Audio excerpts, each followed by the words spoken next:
Alright mga kaspiro, kining ni-drop ko aning dapita kay natay nakita ning katambak ko, kita mo to. Moto siya nga katambak akong nakitaan. Unya moontay akong wirahan. Nya kuha na ko damha nga sa unahan di ay naay trevally. Good size na pud ni siya nga klase nga trevally. Moy ako na lang gibirahan, no. Unexpected kay mga kaspiro.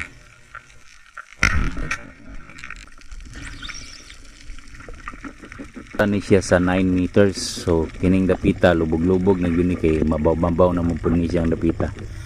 So muna mga kaspiro, nakuha gyud na to. Alright, by the way, shout out kay Arjum Adventures og ni Ting Atayara. Alright, amping, dive safe.